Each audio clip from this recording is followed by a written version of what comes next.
Joining us now to break it down is our good friend, Lieutenant Colonel Jonathan Conricus, former IDF spokesperson, senior fellow at FDD, and host of the Bottom Line Show. Jonathan, always great to see you, my friend.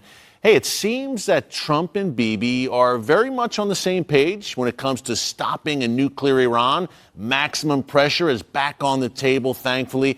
But Jonathan, at the end of the day, do you believe Iran's nuclear ambitions can be stopped with anything short of military action? Well, Eric, thank you for having me back. Always a pleasure. I wish we could be talking about, nice things, but we always talk about security and war and crazy Islamistic states with all kinds of nuclear aspirations, but that is what we discuss. Listen, I do not think that this Iranian regime will go back from their number 2 goal.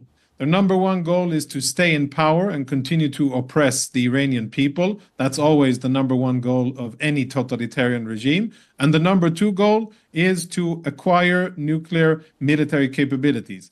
They have gone too far and spent too much money and made too many sacrifices to backtrack now. And therefore, I don't think that the other options are really important and will force the Iranians to back down. I think at this stage, after so many years of negotiations and sanctions that have been on and off, and talks and delegations and all that, we've gone beyond the point of no return. And the only way to force Iran out of becoming a nuclear military menace for the entire region and the world, I think, is to use force. Yeah, and Jonathan, this seems like a golden opportunity to do just that. Look, their ring of fire largely smashed. Their air defenses have been destroyed as well. And yet, as I mentioned, they're trying to project strength here, Jonathan. They unveiled this so-called underground missile city yesterday, and they tested cruise missiles over the weekend. How strong is Iran militarily at this point? Is this kind of all bark with very little bite? Well, I think it's always very important to respect your enemy and never underestimate. And we've seen what happens when you underestimate and miscalculate and don't understand the strategic intentions of your enemy. And I don't think that Israel or the U.S. are underestimating the capabilities of Iran. However, we've seen that in the latest real-world confrontations, both offensive and defensive, between the Islamic Republic of Iran and Israel had the support of the United States, UK, France, and a few other countries. Israel was very dominant, both in defending itself with the help of friends and in then striking back at Iran. So I think we can learn from that, and I think I agree with you that Iran today is more exposed, less strong, more vulnerable militarily, economically, socially. But I would advise caution. And I think that Israeli planners, the Israeli Air Force, Mossad, are very careful when approaching the Iranians.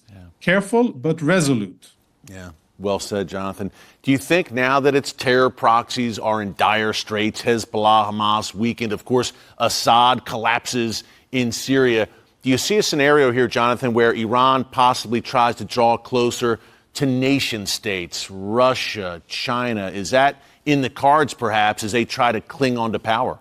Yeah, I think that what the Islamic Republic of Iran will do is to entrench. They're already part of the China-Russia axis. They're already on the wrong side of the world. And I think that what they will do is to raise their bets and to entrench themselves even more when it comes to their attempts to export oil and evade sanctions, even with the presidential memorandum now with maximum pressure. I think they will try to do more with China. I think they will deepen their strategic cooperation with Russia. They will try to get more missile technology. They will try to advance their satellite capabilities and perhaps even get nuclear knowledge from the Russians. Who knows?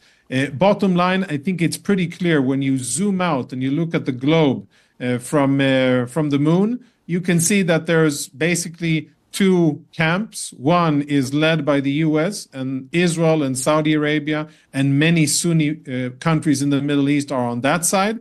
Now, with reinvigorated leadership of the United States of America. And on the other side of the other camp is Iran, together with China and Russia, North Korea, and other totalitarian regimes. So it's a fight against bad countries that are oppressive regimes that are a threat to the region and to global order.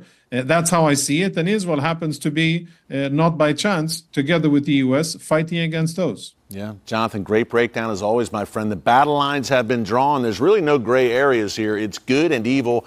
Jonathan, you do a better job than anyone of breaking it all down. Check him out, folks, on X, across social media. Of course, The Bottom Line Show and at FDD. Jonathan Conricus, thanks as always, my friend. God bless. Keep up the great work. We will see you.